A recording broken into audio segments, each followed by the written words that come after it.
introduce yourself to everyone? I am Alex. My whole name, Alexander Polinsky. So what originally got you into voice acting? Voice acting. What originally got me into voice acting? That guy over there. The bearded lizard, too. Oh, he's touching a lizard. Hey, are you cheating on me? This was very kind to me. Hi. Oh, sweetheart. Zachary thinks you're my favorite. I told him he couldn't touch anyone else's lizard but mine. That's my bestie, Jason Marsden, and I was working in a toy design studio called Playworks back in the day, and we were designing and making Polly Pocket toys. We were redesigning Uncle Milton's Ant Farm. We were making Sokies for Star Wars, and I was in my mold shop in Simi Valley. He came to visit me, and he said, "Oh, this is great. You're running a mold shop. You're making toys." I said, "Yeah, I want to be an action figure." And he's like, "Okay, maybe if you went back to voice acting, you could be an action figure faster." And I was like, "Oh, that sounds interesting." So I quit my job, got back into voice acting, and within 6 months, I was playing Control Freak on Teen Titans, the first series. And I got a little plastic figure made of me, so I had my dream come true. Yeah. So it was really because of my best friend telling me, I should.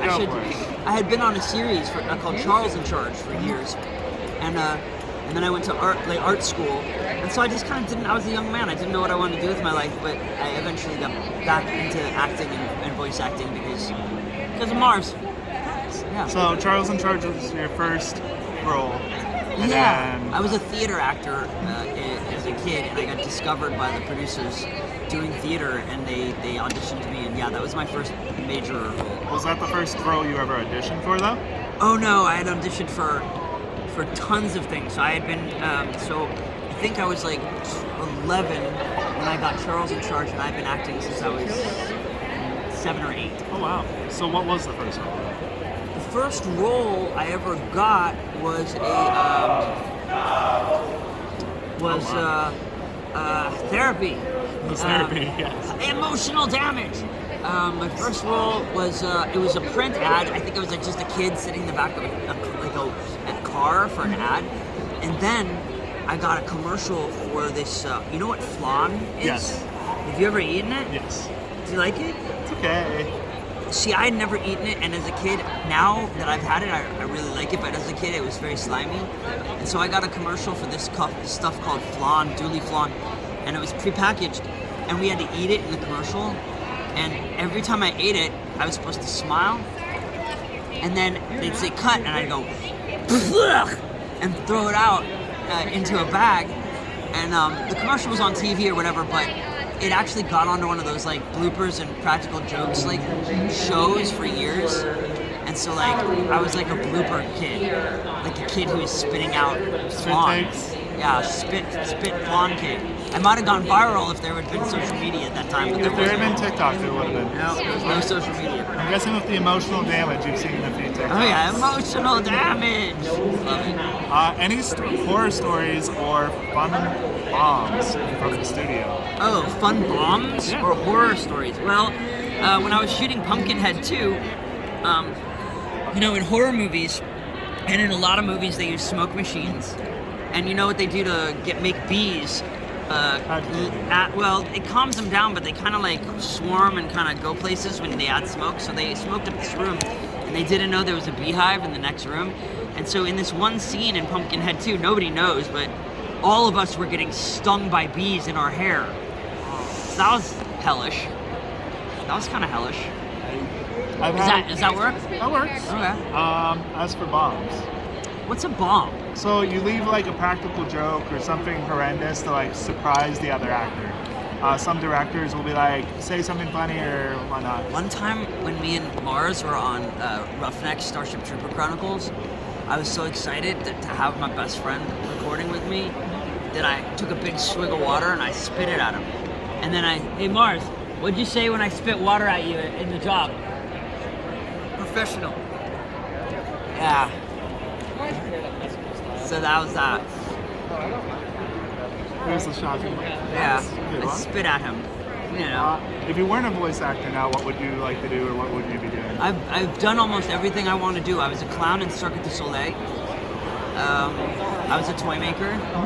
I was a magician. I was a reverend in a church, a real church with stained glass windows for like 3 years in Venice Beach. Wow. I've been a chef. I just like, it's kind of like I want to do a lot of things, and I feel like there's no reason not to do them. Yeah. So just do things. That's the whole thing. Yeah, you got to be your character. Like that's one thing that I really believe in. Like if you have something you want your character to do and experience, you got to do it before you leave. Like this is a limited time party. Like we got to do what we want to do, right? You can't just, you have to seize the day. Yeah, that's my philosophy. Be your character, be your avatar. Like, collect all the things that you love, even if it's like fantasy stuff and like costumes and like nothing's inherently bad. You can just be whoever you like. Your parents might like it, but they don't gotta live in your skin. You're gonna be away from them at some point. Yeah. You know, put on a unicorn onesie and Just hang out. freak out. What's one role you wish you had been cast in, or would like to be cast in if it's upcoming? Oh man,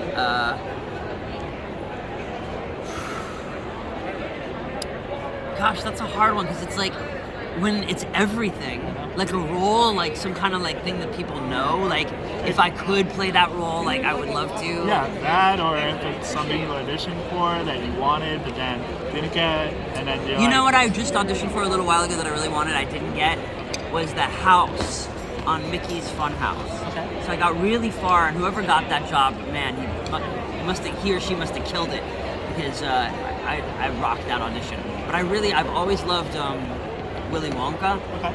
but the Gene Wilder Willy Wonka, not that other guy. Not John D. Surgeon. I think they're making a sequel or a prequel for the Gene Wilder. I hope they don't use Johnny Depp. I don't think so. It's still kind of It's okay, but it's just like, you know, you gotta have that sparkle in your eyes. I got it. Johnny's got that like drunken, I'm gonna hurt you vibe. the pirate vibe. Yeah, and Gene Wilder had that like, I might give you a present or I might fool you, but he's not like, I'm murder drunk you, and I'm yeah. gonna hurt you. Yeah. Who would you say your video or audio voice acting senpai is? And you can't say him. So like one person that you've drawn a lot of inspiration Man, from or look up to. Billy West. Billy West? We worked together. He was so sweet to me. I've also had great experiences with Quentin Flynn and James Arnold Taylor and who else? Tara Strong.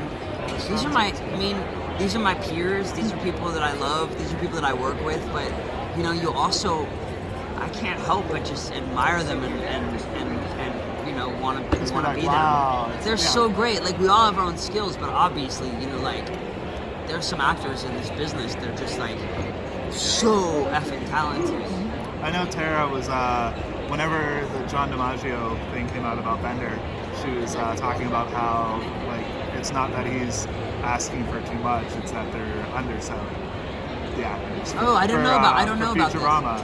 Apparently, they were not going to bring him back because he was asking for more money. You can't not bring back John DiMaggio as Bender. I mean, that's like a weird thought you have for a second, and then you give him the money.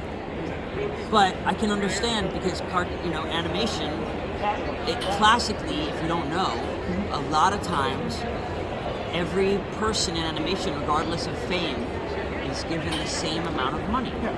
We all work for almost the same amount of money, unless the show goes for years and you become something very, very unique and special, which undoubtedly John DiMaggio may be, but you know, to each his own.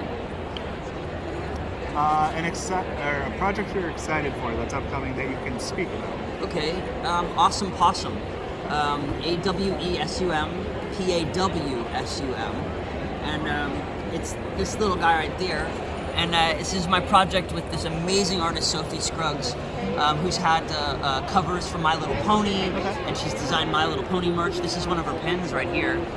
And we're doing a Kickstarter right now. In 2 days, we've gotten half of our funding. Oh wow! So we're half funded, and it's going to be a line of plushes, and it's going to be an animated show. Okay. And so me and Sophie are creating it. I'm just super excited about that. I do have Baby Shark. I play Costello in Baby Shark, so I'm super excited about that. And I can't say what it is, but I have a show coming out in October, and I play a character that is already kind of well known. I mean, Bleach comes out in October. But can't say what it is, and it's gonna have toys, and it's gonna be a cool project, and I'm super excited about it. And I can't say what the heck it is. It's okay. A random obscure fact that people don't know about you. About me? Hello, and how are you? So one of mine is like I've almost been struck by lightning 4 times. That's wild. And you've had COVID 6 I've times. had COVID 3 times officially, possibly 5 times in general. Oh my. And I almost drowned in the Pacific Ocean from one of them. What? Yep. I see dead people. The Sixth Sense. No, I'm kidding. That's not what mine is. My weird thing that nobody knows is that I created a game philosophy called Avatarism.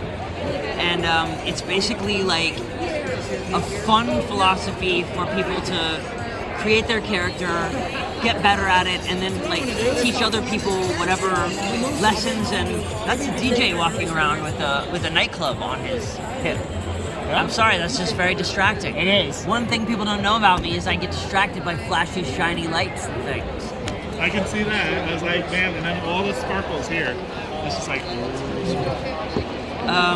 So hence the rainbow laser. So I just created this to help both myself and my friends remember that the character we create, not the character that the world creates for us out of trauma and PTSD and people that are mean to you, the character that we create from the things that we love, the best data streams, daydreams, entertainments, fantasies possible.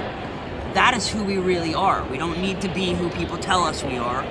We need to be who we want to be. And so people don't know that I created this thing. You can find it at avatarism.net. It's free. You can look at it. You can make a character sheet. And I hope you have fun. And I hope wherever you are, you learn to embody your character and have a great time and enjoy your life, because that's what it's for. And to love yourself. Yeah, love yourself. Favorite recreational activities? Oh, That we man. can legally talk about. Oh, yeah. I mean, we're not in California, so I can't talk about that one. No, I really like being in nature. I like camping. I like building things out of rocks. I like sitting by rivers for hours and not saying anything. I like bathing in rivers, and I love the animal kingdom. The animal kingdom needs to be respected. They have as much right to be here as human beings, and we really need to do something to make all of their lives better, happier, and more positive. One voice actor you've always wanted to work with, and one regular actor you wish to work with. So, to give you an example, I think, was it John Swayze that Kurt said? And then Kiba said Tom Holland. Tom Holland. Oh. So, okay. like, that would be like regular actor and then voice actor. I'd love to work with Henry Winkler, Okay. because he is a living god. He is just the best. I love Henry Winkler. And a voiceover actor, man, I have to say, I've worked with all of the ones that I love. I've gotten to work with everybody over the last 35 years. If I could bring June Foray back from the dead, or Mel Blanc from the dead, I'd love to work with them. But hey, universe, put me back in a recording studio with Jason Marsden, so he can have a chance to get me back for that water spinning thing, I guess. I don't know. Hey. Cats or dogs, and if neither, then what kind of animal? I have had mainly dogs my whole life. My current dog, his name is Tonic. He's a 20-year-old. Wow. He has many names, of course. Dr. Poopenstein, Mr. T, and What kind of dog is that? he's an amazing terrier. Okay. So right now, my girl's at home taking care of him. He's blind, deaf, and incontinent, and I love him dearly. Is that what Mr. Poopenstein? It's Dr. Poopenstein. He's only been truly Dr. Poopenstein for the last few months because he started having seizures, but it's like, you know, they're like our children, so I think about them all the time. But I like all animals. I used to ride horses, and right now I'm trying to join a murder by shaking a can full of peanuts outside my house and trying to lure crows in. Have you not heard that before? I understand it now. Okay. As soon as you said crows, you're like, all right. Favorite Pokemon? If you have one. Jigglypuff. And then favorite starter? It's a starter. So like, you know, at the very beginning of the game, So where you you've have to choose exposed one. me. I only know Jigglypuff because of my girlfriend, who is slightly younger than I. So like Charizard, Bulbasaur, Squirtle, Cyndaquil, Oh, Totodile. anything that squirts, I'm down. Squirtle sounds great. Fine. Squirtle? All right. Fine. Favorite villager in Animal Crossing? You were talking about how your girlfriend is exposed you to it. Yeah, who's the dog with the guitar? KK Slider. KK Slider is pretty cool. But I also just really like the fact that my girlfriend's sister has started sort of like a racket with selling turnips. She like literally collects everyone else's turnips and like sells them for them, and like she makes all this money. And I just like I figure like I feel like I could try to learn that and retire within Animal Crossing at some point and just have enough. Is that true? She would know better than I would. I don't play it. I like the music. It gets played around my house. The music is like the background of my house when my girlfriend's working. Favorite game and favorite game franchise? I know you said you don't play much. Well, no, I mean we play Crash Bandicoot, and I like very much like a little known game called Nitrous Oxide or N2O. I used to play on some system I don't PS2, I think it was. Okay, yeah. And I'm one of those weird people who likes like games that don't have a point, like Flower. I guess it kind of has a point. You fly around and you make flowers bloom. You ever seen that one? I've not. It's very relaxing. It sounds You're a good. flower and you fly around, you make flowers bloom, and when they bloom, it puffs up petals, and the petals join you, and so by the end of the game, you're like this like 90-foot long like snaking dragon of flower petals flying around a dead city trying to bring it back to life. That would be interesting. Favorite con experience that you've had?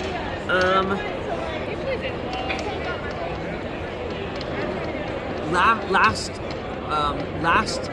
Ohayocon, Marv's and I did his adult fan fiction reading, and it was so funny I nearly shit my pants. Was that 2020 or 2019? In March. Yeah, that was. Because 2020 was online. No, it was before So that. It was 2019. 2019. Okay, I think I was in that panel. Yeah, we did the online one too, but it wasn't as fun. I understand it. And then favorite voice actor. So like, we can't say him, but so like when somebody whose work you listen to and you're just like, that's the one. I mean,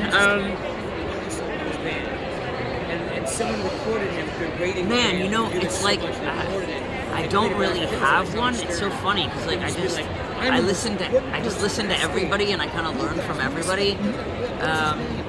So that's a hard one. I'd have to think about that one. Can you try me on that one next year? Sure. The other option was a Japanese voice actor too.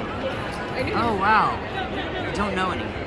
Unfortunately, I'm not an anime person. It's okay. Yeah. It could be even a game too. Where, one was old talkies. If you remember those. The old talkies. Yeah, like the old like 1930s talkies that they had. Yeah. Somebody once answered of that. Well, yeah. There's I know the name of the very first movie star. Do you? Her name was Florence Lawrence. And Florence Lawrence was a silent movie star, and she was the first movie actor that people wanted to know who they were. Previously, all the silent movies had just been sort of like funny little situations, but Florence Lawrence had brought like actual character and acting to the screen, and people started recognizing and wanting more, and so she became the first star. And before her, no one had ever had their name on a marquee. It was her first, and a funny story with her was they faked her death. She was the first celebrity faked death, and then it came out that she was alive, but that she was just coming out with a new movie. But it was the first movie where they were going to name the actor in the movie. So Florence Lawrence was really the first movie star. I don't know if that answered your question. I mean, that's so good. you can say, I mean, you're passionate about My dream is to so like that's good enough. walk around. Social media plugs. Oh, I'm on Twitter at Alex_Polinsky, Polinsky. Insta is at Alexander Polinsky. My website is avatarism, avatarism.net. And you can find our plushie project, Awesome Possums, AWESUM, PAW, like SUM, Possum. Awesome Possums with an S. And yeah, we'd appreciate anybody helping us with our mission to make this cartoon and these plush a reality. And if you hit me up, you can send me an email on my avatarism.net site, and in most cases, I'll send you a note back. How long's the Kickstarter going? It's going for 30 days, and we're actually 50% funded after 2 days. So get in fast. You can get one of these, and they all come with these cute little babies, blind bag babies. So there's 12 different fantasy possum babies that you can get with this, and they're really cute. I see her eyes going. And the possum babies fit in the pouch. For my 45th birthday, I hired a... We're good. Check them out online. I'd really love to hear what you think of them. Good. We really like